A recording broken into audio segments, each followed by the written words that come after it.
Aujourd'hui, on va présenter un cours pour la filière d'art appliqué, discipline technique. Le tour, c'est autour de design d'environnement et s'intitule l'espace de commerce dont la fonction est bien présentée et valorisée. Alors, au sommaire, on va voir la devanture, on va expliquer ce que c'est une devanture commerciale. Ensuite, comment intégrer la devanture dans son environnement. Comment composer sa devanture, les matériaux et les choix des couleurs. Ensuite, on passe pour voir les enseignes, l'enseigne en bandeau, l'enseigne en drapeau, le graphisme et le lettrage, les accessoires, les storban, la vitrine, ses proportions, son agencement intérieur, l'éclairage, l'espace de vente. On va voir la couleur, le mobilier et à la fin, l'aménagement extérieur, les terrasses. Faire vendre et servir la marque. Tels sont les objectifs de l'architecture commerciale. Les boutiques doivent donner aux clients le plaisir et l'envie d'acheter.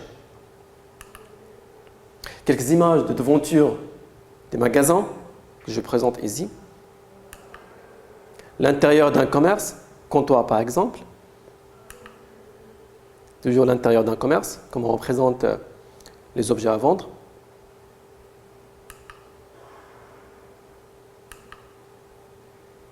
Comptoir de l'espace de vente.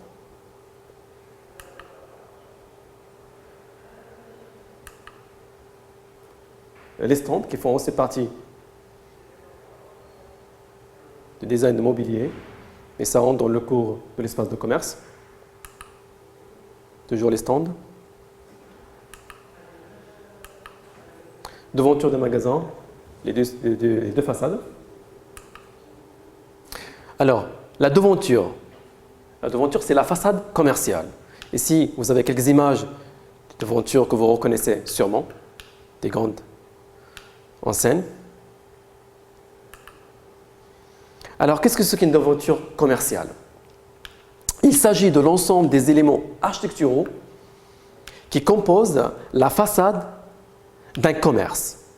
Donc, la vitrine, son encadrement, les enseignes, les systèmes de fermeture et l'éclairage, etc.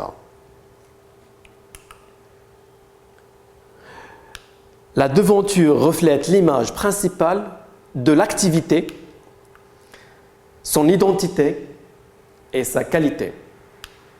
Elle se limite au rez-de-chaussée, même si l'activité occupe plusieurs niveaux. Les enseignes sont intégrées à la devanture.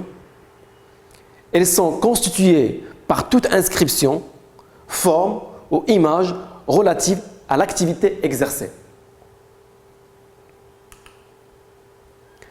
Comment intégrer la devanture dans son environnement? La façade commerciale doit prendre en compte les différentes échelles de la ville. On va prendre par exemple le quartier. Pour préserver l'ambiance des lieux, les commerces sont avantages à respecter. En avantage à respecter l'image générale du quartier et préserver sa continuité bâtie. Comment intégrer la devanture dans son environnement? On va voir la rue. Le caractère de la rue se définit par des rythmes verticaux, comme on voit ici, c'est présent dans l'image, suivant la largeur des parcelles. Les horizontaux, hauteur des étages. L'aménagement de la vitrine, qui doivent être ici, doit s'intégrer dans les rythmes et pas rompre l'équilibre général. Toujours comment intégrer la devanture dans son environnement. On va voir cette fois-ci l'immeuble. En sachant tirer parti des matériaux, des rythmes et des mots de nature. Alors, les mots de nature, c'est un thème d'architecture. Donc, c'est un élément d'ornement constitué par des profils, des moulures d'une corniche. En sachant tirer parti des matériaux, des rythmes et des mots de nature, la devanture du commerce profite de l'architecture de l'immeuble et s'inscrit d'elle-même.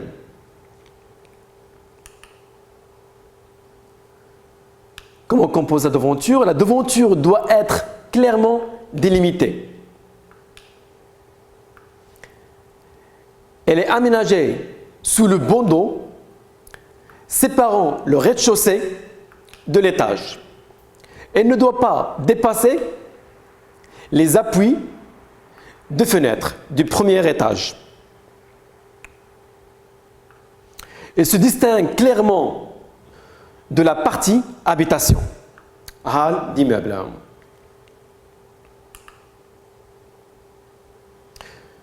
Elle doit respecter des lignes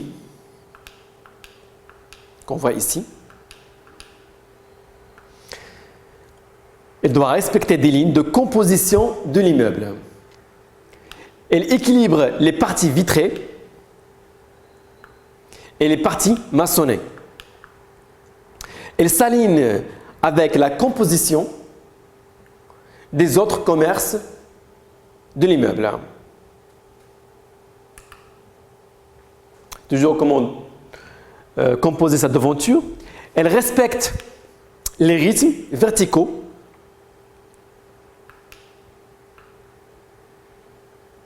Donc, elle respecte les rythmes verticaux.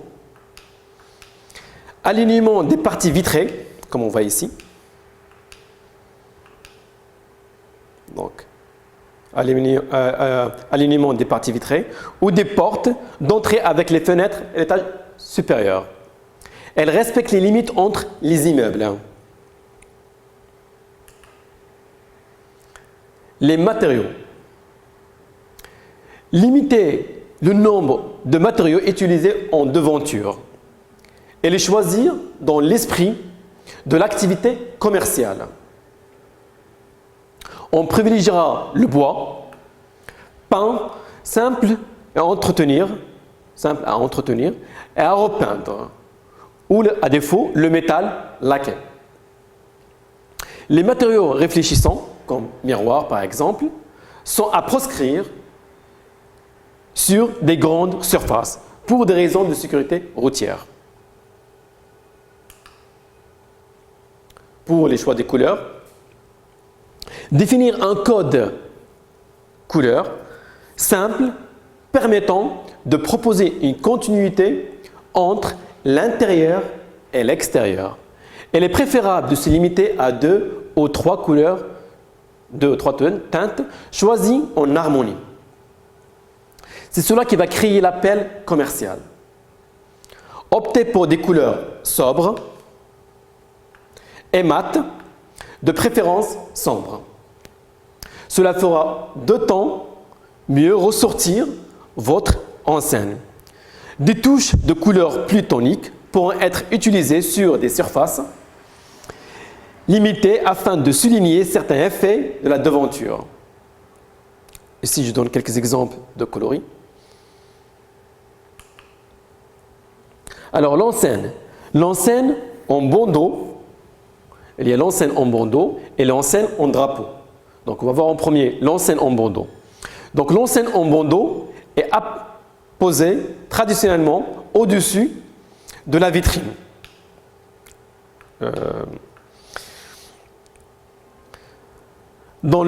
Alors, l'enseigne en bandeau est apposée traditionnellement au-dessus de la vitrine dans le même plan que la façade de l'immeuble. L'enseigne en bandeau doit être intégrée à la composition de la devanture, comme on voit dans l'image ici, donc le bandeau ici, mais elle est intégrée à la façade du commerce. Elle doit être proportionnée à la taille de la vitrine. Elle doit respecter le rythme des vitrines. Elle ne doit en aucun cas recouvrir un élément de l'immeuble, baie, corniche ou balcon, comme on voit ici par exemple. Ça, c'est à éviter. Donc, il ne faut pas recouvrir, par exemple, les fenêtres ou les corniches ou dépasser de la devanture. Donc, il ne faut pas qu'elle dépasse de la devanture. Comme ici, par exemple, on voit que l'enseigne part jusqu'au balcon, par exemple, ce qui est à éviter. Alors, l'enseigne en drapeau, comme on voit ici, donc ce sont des enseignes en drapeau. Pour expliquer, il y a l'enseigne en drapeau ou en potence. Pour les bien expliquer, donc on a ici l'enseigne en potence, comme on voit ici, qui sont suspendues, ou l'enseigne en drapeau, qui sont bien accrochées au mur, par exemple. Donc, revenons au sujet. L'enseigne en drapeau. Donc, l'enseigne en drapeau ou en potence est apposée perpendiculairement à la façade de l'immeuble, comme on voit dans l'image ici, à la façade de l'immeuble, est l'une des extrémités de la devanture. Donc, on a ici par exemple la devanture, mais ici dans l'extrémité. Et sera disposée à l'une des extrémités de la devanture entre le linteau de la vitrine et le plancher du premier étage. Deux enseignes en drapeau pourront être autorisées dans le cas d'un commerce situé sur deux rues. Une recommandation, la dimension maximale, ça ne doit pas dépasser 0,80 m sur 0,80 m. Alors, on va voir par rapport aux enseignes le graphisme et le lettrage. Alors, une bonne lisibilité a les simplicités de typographie et contraste. Le texte sera également simple et efficace, en rapport direct avec l'activité. On proscrira toute accumulation de texte et mélange de typographie. On s'efforcera de limiter le nombre de couleurs. On privilégia le lettrage, lettres découpées, comme dans l'image ci-dessus par exemple, lettrages qui sont découpés, ou ici par exemple. Les store bands. Les accessoires store, ban, marquise et auvent s'harmonisent avec la devanture. Repliable ou amovible, le store s'inscrit dans la largeur de l'abeille. Elle est de forme simple et de coloris unis. Elle est implantée en bas ou en haut de l'enseigne frontale. Elle ne mentionne pas de message publicitaire.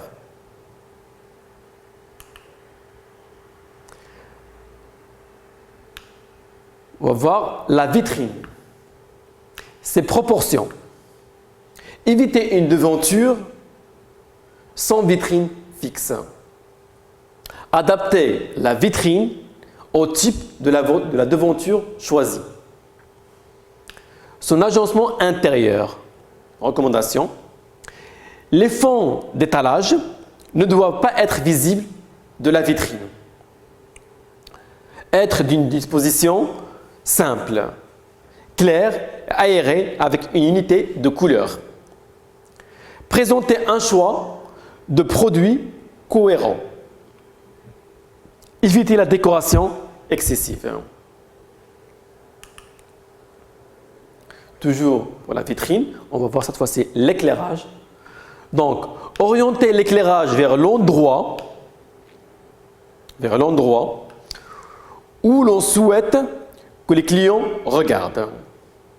Choisir des équipements d'éclairage flexibles. De préférence, projeter la lumière du haut vers le bas, comme on voit dans l'image ci-dessus par exemple. Donc l'éclairage vient d'en haut vers le bas. Mettez l'accent sur les contrastes. Donc l'éclairage, en dépit de son importance évidente, l'éclairage est souvent négligé. Source importante de dépenses, puisqu'il représente jusqu'à 50% de la consommation d'un commerce. L'éclairage est aussi un gage de valorisation de l'agencement. On distingue deux types d'éclairage.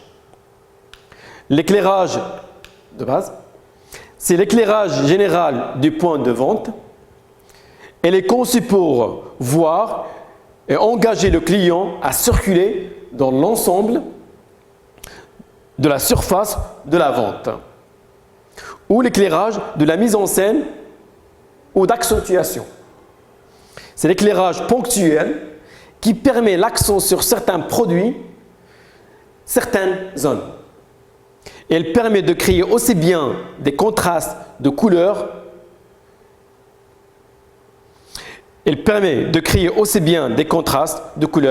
que d'éclairement. L'espace de vente. Prendre en compte les différents éléments qui contribuent à créer une ambiance cohérente avec le positionnement du point de vente. On va voir la couleur. Se démarquer de la concurrence tout en adaptant les couleurs à l'activité. Chaque boutique choisit son thème, calme, raffinement, tendance, etc. Et il s'agit de déclencher la curiosité du client, voire de le provoquer afin de l'attirer dans le magasin. Ne pas utiliser plus de 3 couleurs dans une même pièce. Donc, on va voir ici, donner une signification de la couleur. La signification cachée de la couleur en communication visuelle. Le vert par exemple. Perception visuelle. On obtient le vert en mélangeant du bleu cyan et du jaune. Faire intéressant, le vert vif, pur et reposant pour les yeux. Signification. Couleur de l'espérance. Il invite au calme et au repos. Elle est symbole de croissance, de santé, de fraîcheur de la nature. Il représente la stabilité et l'équilibre. Toujours dans l'espace de vente, on va voir le mobilier, en particulier le mobilier modulaire. Choisir un mobilier modulaire et permettant un montage rigide. Simple et rigide. Le mobilier modulaire. Donc, comme dans l'exemple ci-dessous, on voit mobilier d'un comptoir par exemple, où là on a ajouté notre partie de plus, qui manque ici par exemple. Alors, le mobilier modulaire se dit d'un élément de mobilier qui, en fonction du nombre de produits à présenter, peut s'assembler avec d'autres identiques par juxtaposition ou superposition. L'aménagement extérieur. La terrasse. Les terrasses, les relations qu'entretient une terrasse avec l'espace public et le commerce. La nature du sol, le mobilier, l'éclairage sont autant d'éléments qui doivent être composés avec soin. Les éléments mobiles, comme table ou chaise ou parasol, les accessoires mobiles doivent être choisis dans des matériaux de qualité et harmonisés avec le commerce. Ils sont uniformes, pas de mobilier disparate. Et choisir dans des gammes de matériaux solides et durables, tels que le bois, le métal ou les textiles. Par exemple, les parasols sont de toile unie. Donc, on vient de voir l'espace de commerce, donc dans l'espace de commerce dans le cours de design d'environnement. On va essayer de vous montrer une suite de cours prochainement dans d'autres filières, dans les mêmes filières d'art appliqué, d'autres matières.